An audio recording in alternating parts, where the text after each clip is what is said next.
पटना में गांधी मैदान इलाका और देर रात गोलियों की आवाज। हाँ।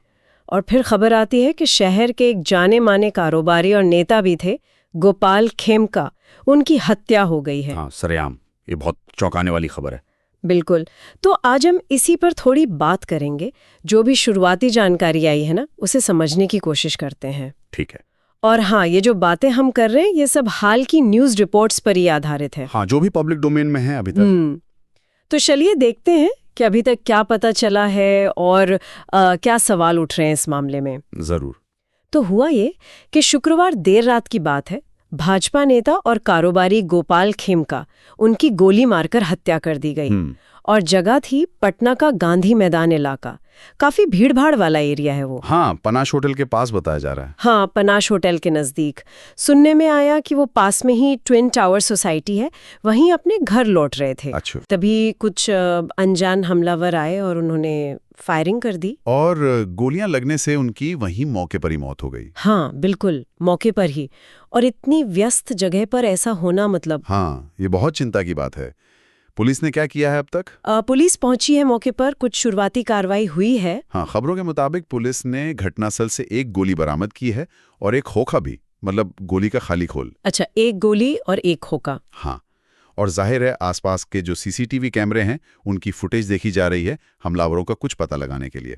जांच तो चली रही है। लेकिन ये सीसीटीवी फुटेज कितना कारगर होता है ये? मतलब कई बार तो चेहरा ढका होता है या फिर फुटेज साफ नहीं होती। नहीं, आपका पॉइंट सही है। देखिए, सीसीटीवी फुटेज एक अहम सुराग तो होता है, पर ऐसा नहीं कि सिर्फ फुटेज से ही सब कुछ पता चल जाएगा। जांच में और भी चीजें होती हैं, जैसे फॉरेंसिक सबूत हैं, मौके से मिली दूसरी चीजें, लोगों से पूछताछ, ये सब मिलकर एक पूरी तस्वीर बनाते हैं। हाँ, ये तो है। फुटेज से हाँ ये पता चल सकता है कि हमलावर कितने थे, किधर से आए, किधर गए, कौन सी गाड़ी इस्तेमाल की। ये सब जांच को एक दिशा देता है। सही बात है। लेकिन जो सबसे हैरान करने वाली बात है वो ये कि हत्या क्यों हुई, मकसद क्या था, ये अभी तक साफ नहीं है। हाँ, यही तो।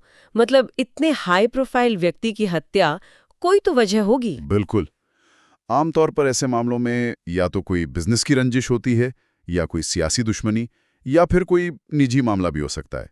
पर अभी कुछ कहना बहुत जल्दबाजी होगी। और यही चीज मामले को और उलझा देती है। और पता है, इसमें एक और चीज है जो इसे और भी ज्यादा दुखद बना देती है। क्या? सुनने में आया है कि करीब 3 साल पहले गोपाल खेमका के बेटे थे गुंजन खेमका, उनकी भी हत्या हुई थी। ये जानकारी तो रोंगटे खड़े कर देती है। ये तो जांच को बिल्कुल एक नया मोड़ दे देता है।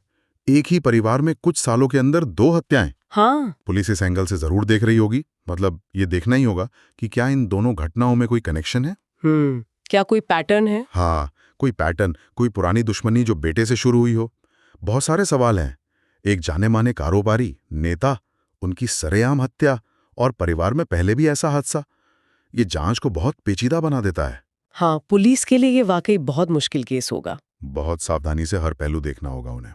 तो अगर अभी की स्थिति देखें तो जांच एकदम शुरुआती दौर में है। बिल्कुल। और हत्या की वजह का पता लगाना सबसे बड़ा चैलेंज है अभी। उम्मीद यही है कि सीसीटीवी या कोई और सुराग पुलिस को कुछ मजबूत लीड देगा। हाँ, उम्मीद तो यही है। तो संक्षेप में कहें तो एक हाई प्रोफाइल आदमी की शहर के बीचों बीच हत्या, परिवार में पहले हुई हत्या का इतिहास और वजह अभी तक लापता, ये सब मिलकर एक बहुत ही गंभीर और कह सकते हैं परेशान करने वाली तस्वीर बना रहे हैं। हाँ, बिल्कुल। और अगर हम इस घटना की जो तात्कालिक जांच है उससे थोड़ा सा हटकर सोचें 1 मिनट के लिए, तो एक बड़ा सवाल ये भी उठता है कि किसी शहर के इतने व्यस्त इलाके में, चाहे दिन हो या रात, इस तरह की बेखौफ वारदातें होती हैं। हाँ।